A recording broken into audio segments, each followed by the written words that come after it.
காவல்துறை என்னென்ன லஞ்சம் வாங்குது, நான் வந்தவன கையெழுந்தான சொல்றான். செய்ய மாட்டான்ல, ஏன்னா தன்மானத்தோடு வாழ வைப்பான். நான் என்ன செய்வேன்னு சொல்லு, காவல் நிலையத்தை விட்டு நீ வெளியில வராத. நீ என் காரு போயிட்டு நீ கண்டுபிடா. டேய், தாத்தா காமராஜுக்கு சைரன் கூட இல்லடா, ஒரு பழைய அம்பாச்சு. இவங்கள மாதிரியாடா எலிப்படை, பூனைப்படை, இசட்டுப்படை. என்னைய கேட்கிறான், என்னங்க பயம் இல்லாம தெரியுது. நான் எதுக்குடா பயப்படணும்? எங்க உங்க பாதுகாப்பு? நான் தான் நாட்டுக்கே பாதுகாப்பு, எனக்கு எதுக்குடா பாதுகாப்பு? நான் என்ன என் தம்பி அண்ணாமலை மாதிரி பயந்தாங்கொல்லியா? தம்பி முதலமைச்சருக்கு என்ன பாதுகாப்பு இருக்கோ ஐயா ஸ்டாலினுக்கு அந்த தம்பி அண்ணாமலை கேட்டு வாங்கி வச்சிருக்கான். நான் பாரு, நான் வரும் வண்டி போகும், முன்னாடி ஒரு வண்டி போகும். நான் நேசிக்கிறேன். என் ஆத்தால போய் அண்ணன் தம்பி மாமச்சின சந்திக்க எனக்கு எதுக்குடா பையன் தெரியுமா? தாத்தா காமராஜர் முதலமைச்சர் போயிட்டு முன்னாடி ஒரு போலீஸ் ஜீப் என்னது சத்தம்?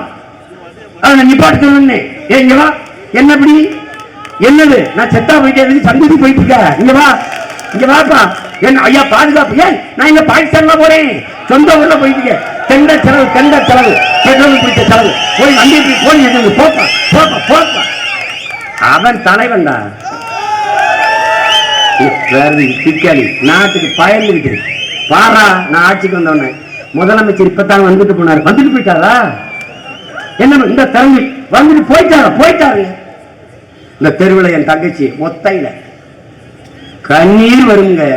நான் வரும்போது அது எடப்பாடி ஐயா வந்தாலும் சரி, ஜெயலலிதா வந்தாலும் சரி, ஐயா ஸ்டாலின் வந்தாலும், தம்பி உதயநிதி வந்தாலும், என் புள்ள ஒத்தையில நிற்குங்க. பூரா கடிச்சாலும், பாம்பு கடிச்சாலும், தேள் கடிச்சாலும், அவசரத்துக்கு ஒதுங்கணும்னாலும் ஒரு இடம் இல்லை. இங்கிருந்து ஒரு 50 அடிக்கிட்ட ஒரு போலீஸு, அங்கே ஒரு 50 அடியில் ஒரு பொம்பளை பிள்ளை, அங்கேருந்து ஒரு போலீஸு. ஏண்டா வெயில்ல, வேனல்ல, பனியில, மழையில அப்படி என்னடா உங்க உயிர் சர்க்கரையில் செஞ்சிருக்கு, எங்க உயிரெல்லாம் சாக்கடையில் செஞ்சிருக்கு. என்னடா நான் வர்றேன் பாரு, எது அரசியல் பாரு. 8 மணி நேரம் தான் ஆண்களுக்கு வேலை, ஆண் போலீஸுக்கு. பெண் போலீஸுக்கு 6 மணி நேரம் தான் வேலை. வீட்டுக்கு போ. சுழற்சி முறையில் படை எடுப்பேன். இனிமே சீருடை இல்லாத போலீஸ் தான் அதிகமாக எடுப்பேன். இந்த காவலர்கள் அப்படியே வச்சுப்பேன். சீருடை இல்லாத போலீஸை எடுப்பேன். இந்த கூட்டத்துக்குள்ள ஒரு 50 பேர் உட்கார்ந்துருப்பான். யார் போலீஸ்னு உனக்கு தெரியாது. நீ நினைச்சுப்பா போலீஸ்னா நல்ல உயரம், நல்ல ஃபிட்டா அட்டாக் கட்டிங்லாம் போட்டு அப்படி நிக்கணும்னு. கண்டே பிடிக்க முடியாது ராஜா என் போலீஸை. நீ அப்படியே ஓமகுத்தி நரசிம்ம மாதிரி இந்த கூட்டத்துக்கு நிற்பான்.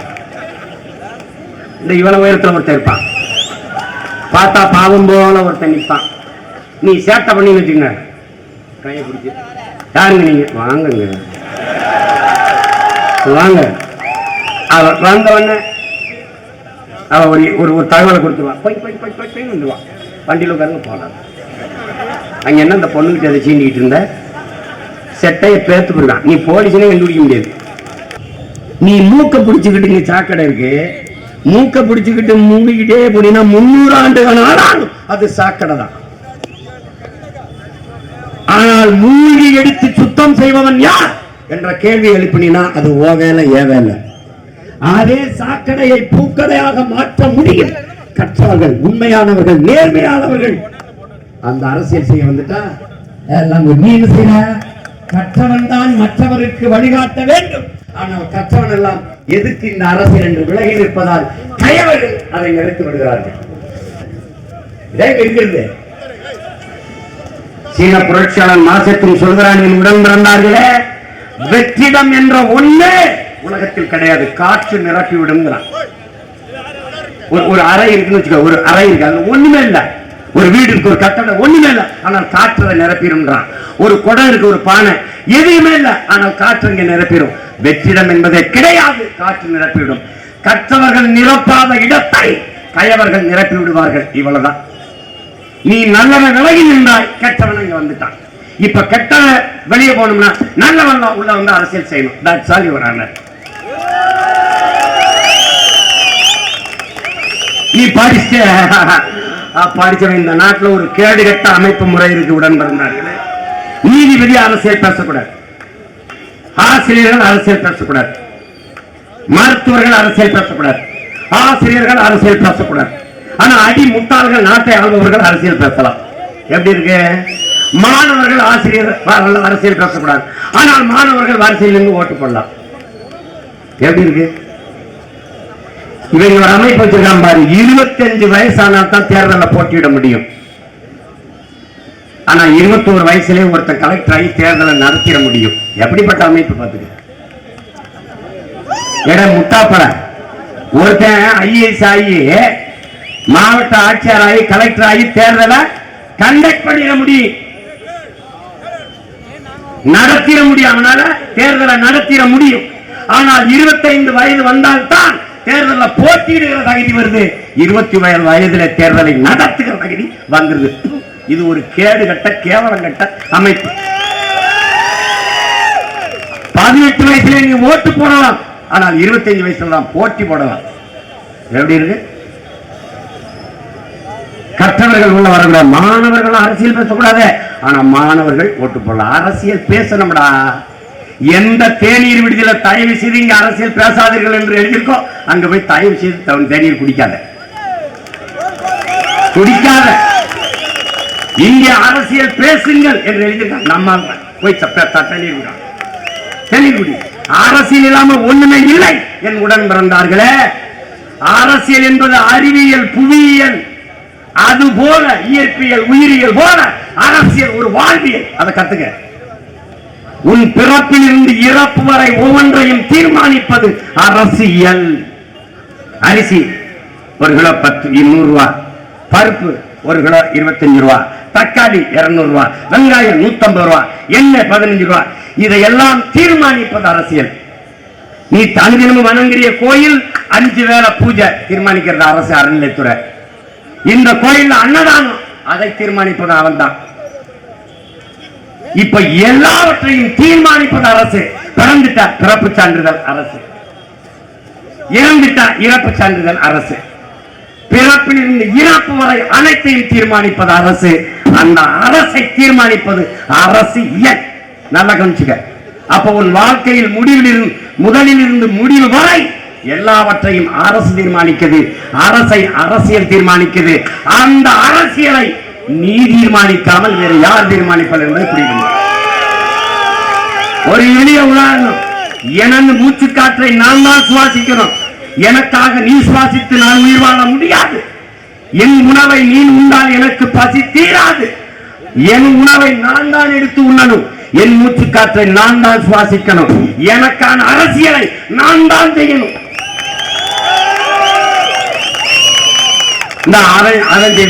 அவன் செய்வான். எவனவர்வன் என்ன உனக்கு போராடி விடுதலை பெற்றுத் தருவது? எவனவர்வன் அப்படி முன்னவர்கள் நினைத்திருந்தால் நீனும் நானும் இந்த மண்ணில் சுதந்திரமாக நிற்க முடியாது. மாடு கூட இழுக்க திணறும்டா. நான் தான் சொன்ன அந்த செக்கை நான் தொட்டு பார்த்தேன் கோயம்புத்தூர் சிறையில. நம்ம பாட்டனார் வாவுசி இழுத்த செக்க. அவர் இருந்த சிறைக்கு பக்கத்தில் இருந்தவன் வரலாற்று பெருமை உண்டவன் நான்.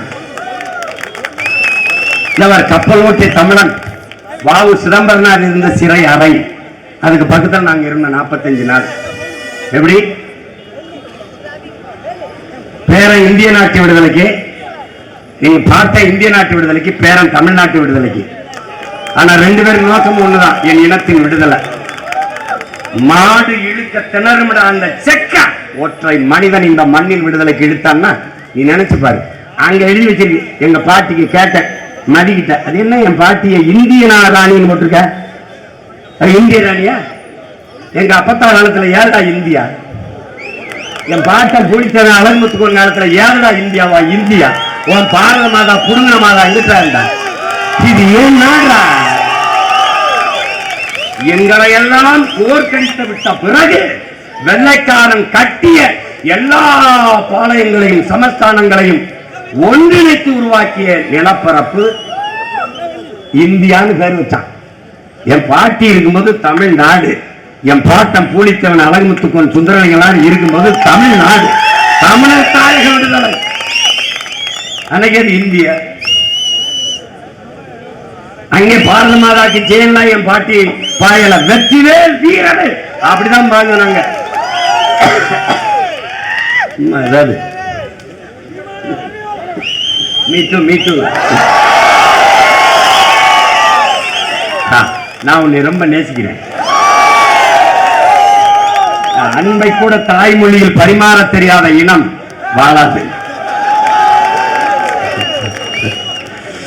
அதனால நான் உன்னை இதை நேசிக்கிறேன். இப்போ இதற்கு முடிவு வந்துருவான் அரசியல்னா என்னன்னு. இப்ப அரசியல் ஒரு வாழ்வியல், அதுல தெளிவாக்கணும்.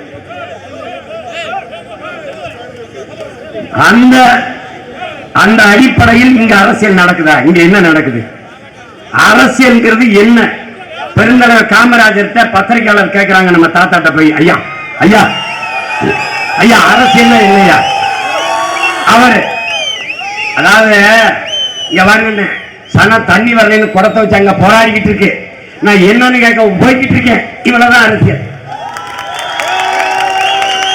அவருடைய கருத்து என்ன தெரியுமா? அவருடைய கருத்து என்னமா? அரசியல் என்பது முழுக்க முழுக்க மக்களுக்கான சேவைதான். இதான் அரசியல். அது தாத்தா எங்களுடைய தலைவன், என்னுடைய என்னுயிர் அண்ணன் மேதகவி பிரபாகரன் அவர்கள் அரசியல் என்றால், அரசியல் என்பது மக்களின் மீது அதிகாரம் செலுத்துகிற விவகாரம் அல்ல, அது மக்களுக்கு ஆற்றப்படுகிற தொண்டு. அவன் பிள்ளைகள் சீமானும் தங்கை தம்பிகளும் அவர்கள் வகுத்துக் கொண்ட கோட்பாடு. அரசியல் என்பது அனைத்து உயிர்களுக்குமான தேவையும் அதை நிறைவு செய்யும் சேவையும் தான் அரசியல். எங்களுடைய அரசியல் மனிதருக்கு மட்டுமானது அல்ல. தமிழர்கள் நாங்கள் மனிதநேயவாதிகளே அல்ல, நாங்கள் உயிர்ம நேயர்கள்.